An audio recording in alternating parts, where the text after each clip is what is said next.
Welcome to the class 11th student subject mathematics.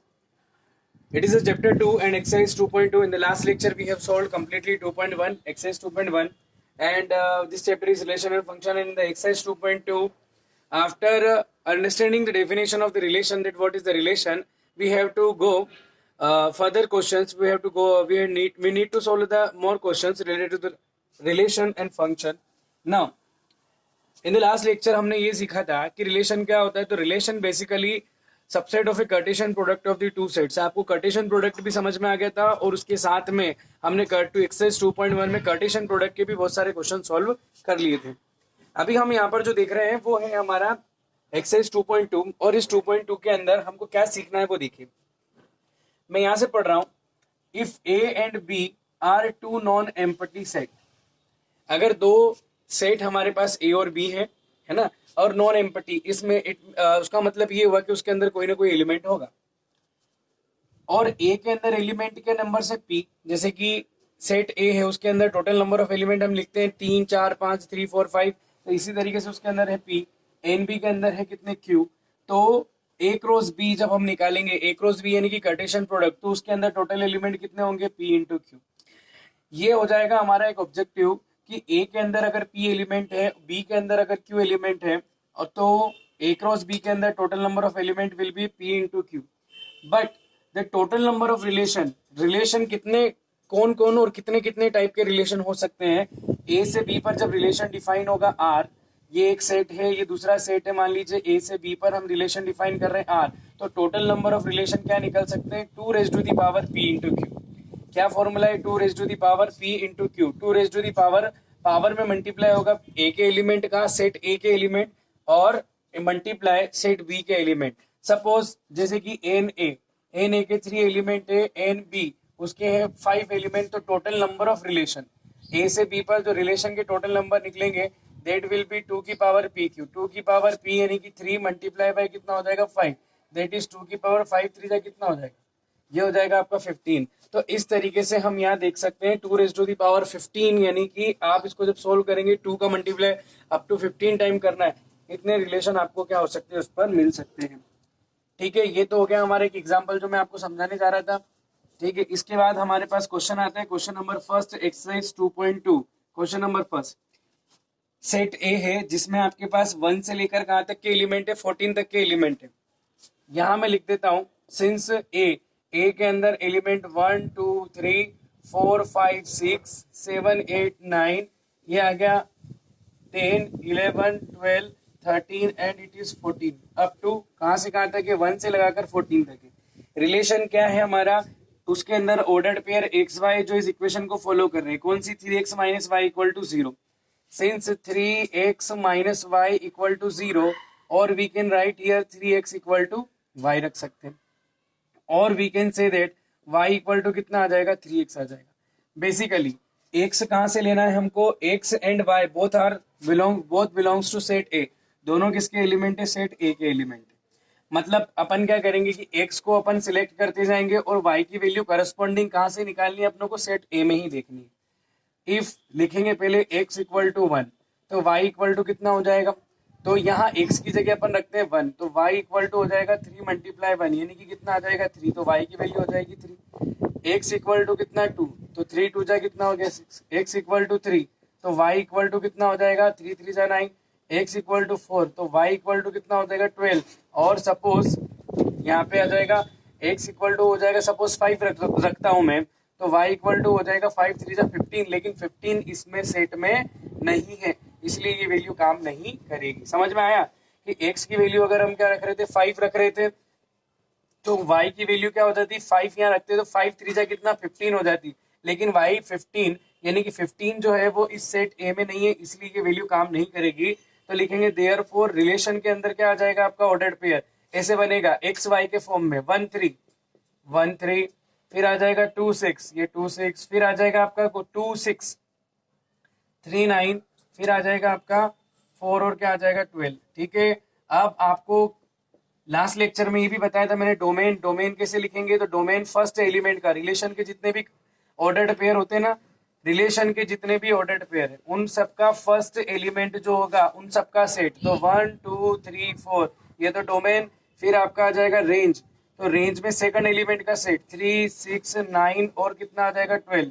ठीक है, अब रिलेशन कहाँ से कहाँ तक डिफाइन है, किससे किस पर, तो आपको क्वेश्चन में दिया है कि रिलेशन जो है वो सेट ए से सेट ए पर डिफाइन है, ए से ए पर।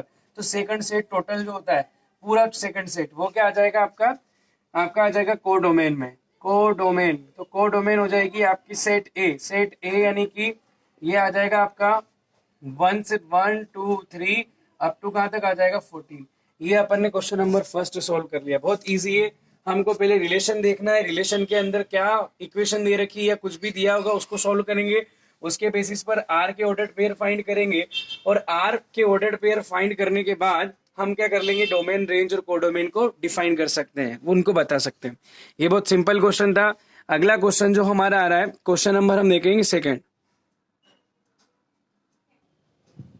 and this second question, what is given in the second question, set of n, what is n, n is a set of natural numbers। ठीक है, नेचुरल नंबर आपको पता है कहाँ से स्टार्ट होता है, नेचुरल नंबर स्टार्ट होता है 1 से 1 2 3 4 5 अप टू सो। ठीक है, and relation R is defined on N such that N, relation defined है सच दैट वो इस तरीके से कि R contain the ordered pair and y is equal to x plus 5 where x is less than 4। x की value आपको 4 से less लेनी, x की वैल्यू जो भी लेनी है वो 4 से लेस, तो क्या क्या ले सकते हैं 1 2 3 and x y both belongs to है। सबसे पहले तो आपको ध्यान में आना चाहिए कि हमारी इक्वेशन क्या है, y is equal to x plus 5, और x की वैल्यू क्या क्या ले सकते हैं, या तो 1 2 और 3। सपोज x की वैल्यू 1 तो 1 प्लस 5 कितना हो जाएगा 6। सपोज x की वैल्यू 2 तो 2 प्लस 5 कितना हो जाएगा, y इक्वल टू 5 और 2 7। और सपोज x की वैल्यू अपन ने क्या ले ली, y इज इक्वल टू अपन ने यहाँ ले ली 3 plus 5 that is y is equal to कितना हो जाएगा 8। ये x की वैल्यू जहां जहां भी मैं सर्कल बना रहा हूँ सब x की वैल्यू अपन ने ली, क्यों, क्योंकि कहा है क्वेश्चन में कि x 4 से लेस होना चाहिए। तो अब आप देखिए कि हमारे पास सबसे पहले 1 रखेंगे, x की वैल्यू 1 तो 5 और 1 कितना 6, तो 1 रखने पर x की वैल्यू 1 रखने पर हमारे पास आया क्या 6। तो यहाँ देख रहे ऑर्डर्ड पेयर एक्स वाई के फॉर्म में होना चाहिए, पहले x की वैल्यू फिर y की वैल्यू। x की 2 रखेंगे, 5 और 2 कितना आ गया 7, x की क्या रखेंगे 3 तो 5 और 3 कितना आ जाएगा 8। ठीक है, और इससे ज्यादा हमको लेनी नहीं है, और दोनों नंबर कहाँ से आने, नेचुरल नंबर से। ठीक है, 6 नेचुरल नंबर होता है, 7 होता है 8। इसमें उसने पूछा है कि depict this relation using the roster form, write down the domain and range of the question. इसके आपको डोमेन लिखनी, डोमेन क्या हो जाएगी 1 2 3, इसकी रेंज क्या हो जाएगी आपकी, रेंज हो जाएगी 6 7 और 8। ठीक है, डोमेन यानी कि जितने भी ऑर्डर पेयर आर के उनके फर्स्ट एलिमेंट जितने भी होंगे, करस्पॉन्डिंग फर्स्ट एलिमेंट जितने भी होंगे, जितने भी करस्पॉन्डिंग फर्स्ट एलिमेंट है किसके, ऑर्डर्ड पेयर के, उन सबका सेट डोमेन होगा, और ऑर्डर्ड पेयर के जितने भी सेकंड एलिमेंट्स हैं उन सबका जो सेट होगा वो क्या होगा, रेंज होगा। इस तरीके से क्वेश्चन नंबर सेकंड जो हो जाता है ये फिनिश हो जाता है। अब हम देखते हैं क्वेश्चन नंबर, यहाँ बात करेंगे थर्ड की, क्वेश्चन नंबर थर्ड। यहाँ पर देख रहे हैं हम question number third. Question number third का सॉल्यूशन, एक सेट है जिसके अंदर एलिमेंट है 1 2 3 5, सेट बी है जिसके अंदर एलिमेंट है 4 6 9, और मैं दोनों सेट यहाँ पर एक बार बना लेता हूँ ताकि हमको और आसानी से समझ में आ जाए। Set A set B 1 2 3 and 5 set A के एलिमेंट है, जबकि 4 6 9 जो है ये आ गया 4 6 और 9 जो है सेट बी के एलिमेंट है। क्वेश्चन क्या कह रहा है, क्वेश्चन में आर एक रिलेशन है जो कि ए से बी पर डिफाइंड है, ये हमारा एक रिलेशन आर हम डिफाइन कर देते हैं, और वो ये कह रहा है कि एक्स ऑर्डर पेयर जो आपका एक्स वाई है वो उसका उस ऑर्डर पेयर जो आएगा वो ये कह रहा है कि difference between x and y is odd. हम एक्स और वाई का जब हम क्या निकालेंगे, डिफरेंस निकालेंगे, समझिएगा। हम एक्स और वाई का जो डिफरेंस आएगा हमारा, एक्स कहाँ से लेना है, तो वो कह रहा है कि एक्स जो है ए का एलिमेंट, यानी सेट ए के एलिमेंट और सेट बी के एलिमेंट का जो डिफरेंस निकालेंगे सब्ट्रैक्ट करके, वो क्या होना चाहिए, एक ओड नंबर होना चाहिए, ओड इंटीजर होना चाहिए। अब अपन सबसे पहले अपन बात कर लेते हैं यहाँ पे कि जैसे कि हम बात करते हैं सेट ए के एलिमेंट की, सेट ए का एलिमेंट, सेट ए में आपको क्या दिखाई दे रहा है 1 2 3 5, सेट बी में क्या दिखाई दे रहा है 4 6 9। अब जितने भी हैं ए के, इन सबका मैं डिफरेंस निकाल लेता हूं और पता करता हूं। 1 यहां पर आपका जो आ रहा है 1 का अगर अपन 4 से डिफरेंस निकाले, 1 आपका आ जाएगा 1 माइनस कितना आ जाएगा 4, यानी x माइनस वाई निकालना है। Difference between x minus y, तो 1 माइनस 4 निकालेंगे -3 जो कि एक ओड है। फिर अपन निकालेंगे 1 का किससे 6 से, तो 1 माइनस 6 -5 आ रहा है। 1 माइनस 9 जो कि -8 आएगा, ये इवन इंटीजर है। तो हमारे पास R के अंदर दो ऑर्डर्ड पेयर आ गए। R के अंदर दो ऑर्डर्ड पेयर कौन कौन से आ गए? सबसे पहले तो 1 और 4 जो कि क्या कर रहा है, जो सब्ट्रैक्ट करने पर -3 दे रहा है जो कि एक ओड नंबर।